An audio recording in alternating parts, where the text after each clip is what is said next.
So what was the very first thing you did when you went into work today? So the first thing that I did when I went into work were check up on some projects that I had been in charge of over the past couple weeks.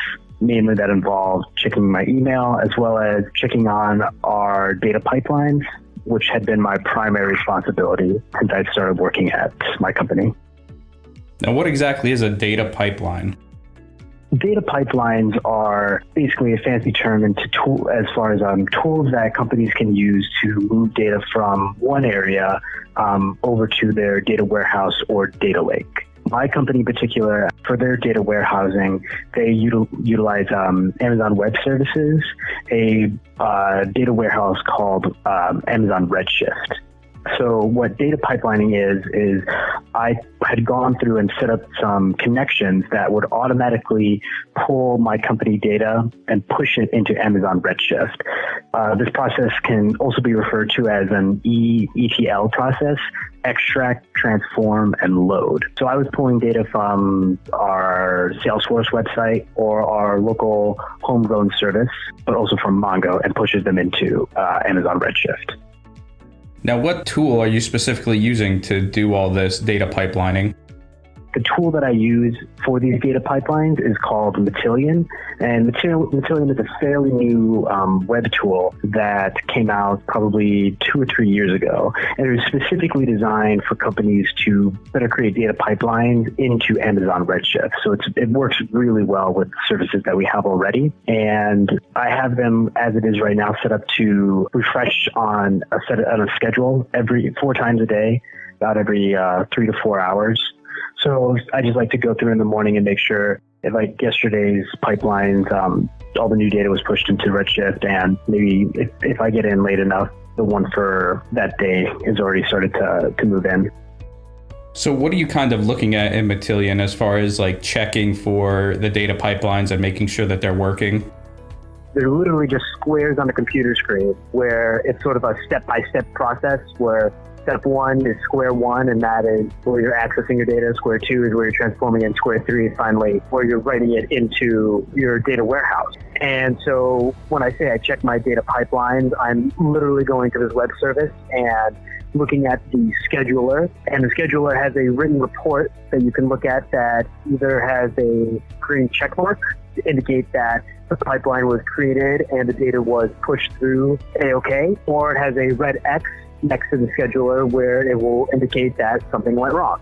And now, usually in the past, when there's a little red X that appears, meaning that there's something that went wrong, usually it had to do with timing. There is a parameter in Matillion that allows you to set a certain time limit for how long the pipelines will work with data. And this might come into play when you're dealing with larger quantities of data versus smaller amounts of data. If you're dealing with a table that's busting out, tens of thousands of lines of data, you might need to up the scheduler to allow more time to handle all of this data. That will allow it to be a green check mark instead of that red X.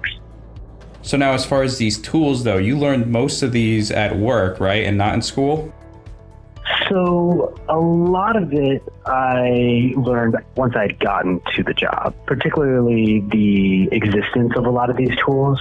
As I mentioned, one thing that I really wish that I had learned while I was in school were just the number and the names of different tools that a data scientist or a data analyst would use. A lot of these Amazon Web Service tools and tools like Matillion and being exposed to Mongo, those are all different tools that were new to me when I first started the job, and definitely I think I wish I would have known a little bit more about when I was in school.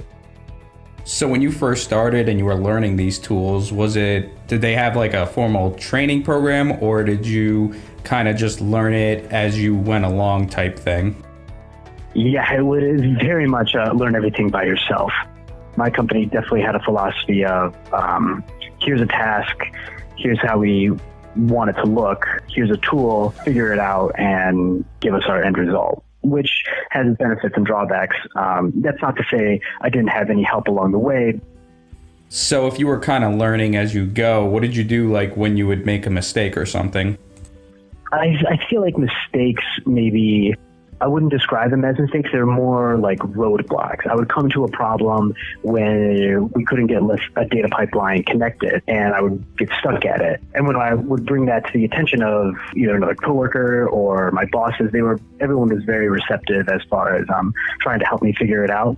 Everyone that I'm working with has at least a couple years more experience just working in IT than I do. And so a lot of the answers we were able to kind of attack that on. And it was great because when I asked for help, there was always somebody there to give it to me. And then at the end, I didn't feel as if I was asking them to do something for me. It was more or less we were trying to figure it out together. And they might have the solution for me, but I was able to learn even more from it. So if the problem were to occur again, I could figure it out no problem. Or at least I know where to look to try to find the answer. That was a big part of that as well.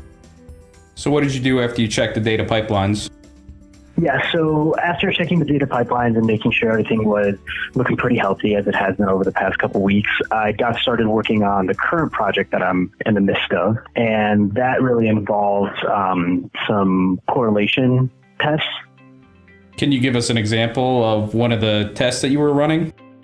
So one correlation test that I'll look to be running sometime in the near future will have to do with click rates and certain types of emails that we send out, as well as there's a lot of different variables that you can look at even within that. Timing of these variables, anywhere from the time of day to the day of week being your independent variable, right? Your variable that you're throwing in there, your X, and then looking at the click rate for each one of your emails being your dependent variable, ones that vary based on the time. Again, that can, when I say time, you can look at something that could be day of the week or time of day. I might run a couple different correlation tests just to see what kind of picture each one of those variables paint.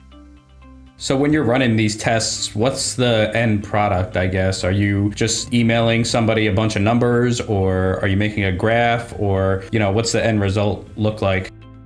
So it depends on really who asked for it. If it's a sort of high level, somebody higher up in the business comes to me, let's say somebody from the sales department or from accounting or even my boss who's in charge of IT, I might just throw together a quick chart, which is honestly often generated in a lot of these tools. Like if you use Microsoft Excel, when you're running a linear correlation test, not only will they give you sort of written results, but they'll also visualize it in a graph. Now, if I'm doing it just for like a one-off, that's something that we don't necessarily think. I won't really go much further than showing the graph that was generated as it is. But data visualization is very much a part of my job and what I do. As of right now, the tools that we're using to do this data visualization are either Microsoft Excel or Amazon QuickSight. And Amazon QuickSight is Amazon's homegrown data analyzation and visualization tool. The cool thing about it is the T part of the ETL, and that is the transform part. So essentially, once you're able to load data into this medium of, in our case, a Matillion, you then can do a lot of really cool things to it. You can combine two lists together. Let's say I'm pulling two sets of data from Salesforce. If they both have like a common column, you can create a join against the two, much like you would do in a SQL table. You can also write different tests in them. And one thing that I'm really trying to learn right now, in particular with this data, is how to implement the use of Python coding to kind of self-run analytics on a lot of these tables and spit out a new table or a new report that really automates a lot of these different tests. And I can just sort of click a button, Matillion will go through and pull the different tables that I need, run the tests that I want on it, and then at the end, give me the ultimate, just the results page.